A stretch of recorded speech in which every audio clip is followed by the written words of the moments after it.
It's funny. We had got to the point in the album we had recorded maybe 10 or 12 records. And you always get to this point in the album where, like, for a few days, or could last weeks, could last months, where you just get to the point and you're like, okay, we need a smash. We need a smash to put this album to bed. You have, like, good stuff, you have great stuff, but it's not, you know when you get that record and you're like, all right, send it to the presses. We hadn't got there yet. And we were in the studio for like a few days, and it's kind of just like, what are we doing? Okay, well, let's do some fixes on this, and let's do some fixes on that, and this and that. And then Troy Oliver brings in a track, and Corey's like, I want you to listen to this. I come into the studio one morning, and we were gonna do like some fixes on some background vocals of something, of some record. And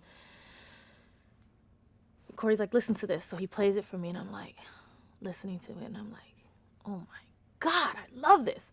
That's the chorus, right? This is the verse. And they're like, no. They had actually, the way Troy had written the track, what I put as the chorus was the verse, and he wanted the verse to be the chorus. And I go, I'll do it. I'll take this track. I'll buy this track right now, but this is going to be the chorus, and this is going to be the verse, and I want to take it right now, and I have an idea for it. Let me take it over to the other room and just sit down with it while you guys, set up. They were setting up. So I go into the other room, and I kind of sit down, and I'm listening to this, and I start pontificating on things and the direction of the album and what it has to be and this, and that. And then I just sit there, and I go, okay.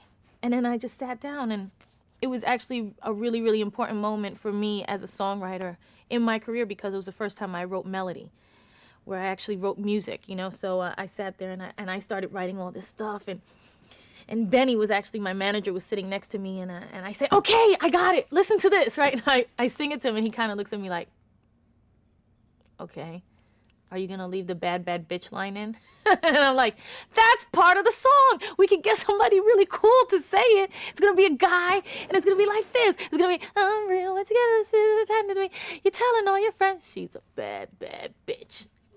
He just looks at me like I'm crazy. And I'm like, I'm gonna go sing it for Corey because he's gonna get it. So I go, he's no, I like it. I said, whatever. So I go to the other room, and I'm really kind of nervous about it because, like I said, it's the first time I wrote a melody. So I didn't know if it was good, although it sounded good in my ear. You never know. You can't be objective sometimes. So I go to Corey and I say, and the room is full. When you're hanging out in a studio, he has his boys, and his boys have his boys, and it's always full of boys.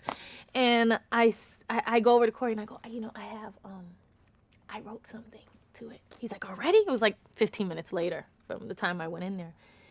And I said, yeah, but I only want to sing it for you, And he's like, okay. So I sing it in his ear, and he starts dialing a number, and he's like, this is my answering machine. Sing it right here before we forget it. So I guess he liked it. And we actually wound up recording it that night. So we did it all in a day. And it's a very, very special song to me for that reason.